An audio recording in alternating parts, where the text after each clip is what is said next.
एक अंधेरी रात का उजाला। बुद्ध की शिक्षाप्रद कहानी। वर्षा ऋतु की शुरुआत थी। मगध साम्राज्य के राजगिरी नगर में एक शांत और अंधेरी रात का माहौल था। बुद्ध अपने अनुयायियों के साथ वैलुवन में ठहरे हुए थे। दिन भर की चर्चा और उपदेश के बाद सब विश्राम कर रहे थे, लेकिन बुद्ध की आदत थी कि सोने से पहले वे अपने शिष्यों को एक प्रेरणादायक कहानी सुनाते। यह कहानी उनके अनुभवों पर आधारित होती और हर कहानी में जीवन के किसी न किसी सत्य को सरल और रोचक ढंग से समझाया जाता।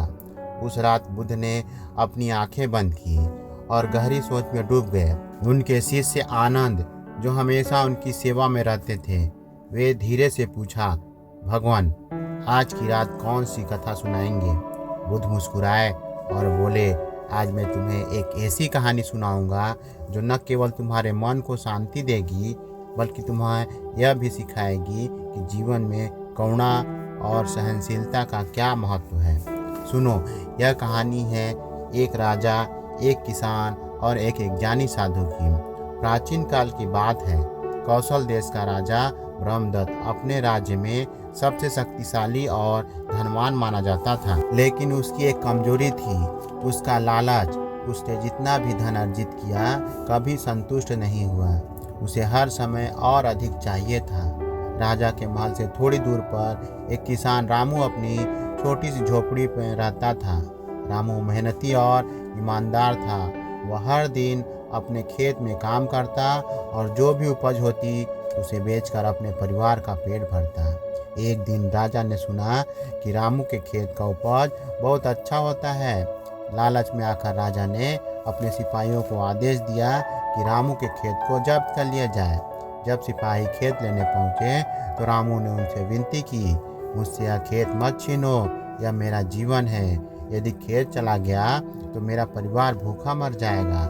सिपाही ने उसकी एक न सुनी। उन्होंने रामू के खेत को जब्त कर लिया और वहां से भगा दिया।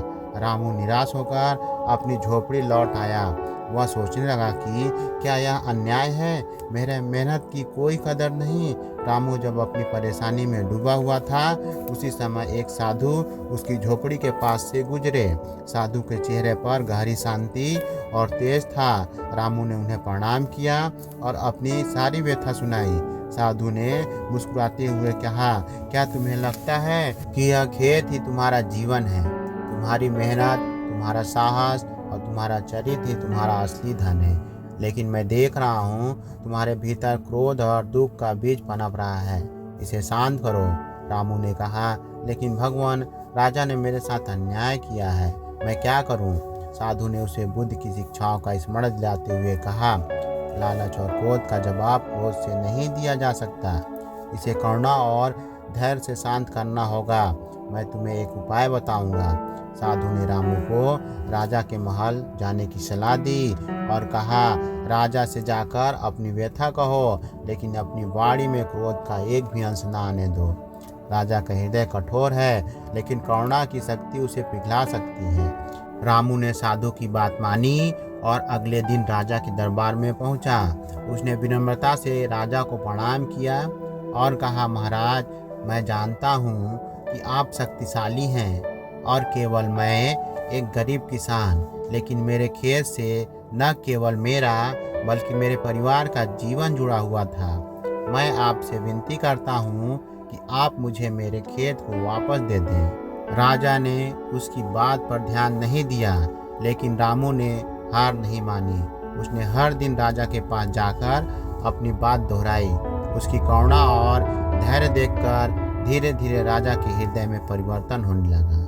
कुछ दिनों बाद राजा ब्रह्मदत्त ने वैलुवन में बुद्ध के प्रवचन के बारे में सुना। वह बुद्ध से मिलने के लिए गया। बुद्ध ने उसे उपदेश देते हुए कहा, राजा, सच्चा शासक वही होता है जो अपने प्रजा के हित का ध्यान रखता है। यदि तुम अपने लालच के लिए दूसरों का जीवन नष्ट करोगे तो तुम्हारी शक्ति और धन किसी काम के नहीं रहेंगे। राजा ने बुद्ध की बात को गंभीरता से लिया। उसने रामू का खेत उसे वापस कर दिया और अपने सभी प्रजाजनों के साथ न्याय करने की प्रतिज्ञा ली। रामू को खेत वापस मिलने के बाद उसने साधु को धन्यवाद दिया और कहा, आपने क्रोध छोड़ने और करुणा का मार्ग अपनाने का जो पाठ सिखाया वह मेरे जीवन की सबसे बड़ी सीख है। साधु ने कहा, यही बुद्ध की शिक्षा है। अपने जीवन में सदैव करुणा, धैर्य और सत्य का पालन करो, यही सच्ची विजय है। कहानी की शिक्षा। इस कहानी को सुनाकर बुद्ध ने अपने शिष्यों से कहा, इससे तुम क्या सीखते हो? आनंद ने कहा, भगवान, यह कहानी हमें सिखाती है कि जीवन में क्रोध और लालच का स्थान नहीं होना चाहिए। करुणा और धैर्य से हम सबके कठोर हृदय को भी जीत सकते हैं। बुद्ध ने प्रसन्न होकर कहा, यही सत्य है, इसे अपने जीवन में उतारो और दूसरों को भी सिखाओ। उस रात सभी शिष्यों ने शांति से विश्राम किया और यह कहानी सदियों तक लोगों के जीवन में जीवित रही। अगर यह कहानी अच्छी लगी हो तो इस वीडियो को लाइक करें और ऐसी कहानी सुनने के लिए हमारे YouTube चैनल को सब्सक्राइब करें। तब तक मिलते हैं हम ऐसी ही एक प्रेरणादायक कहानी के साथ अगले दिन। आपका धन्यवाद।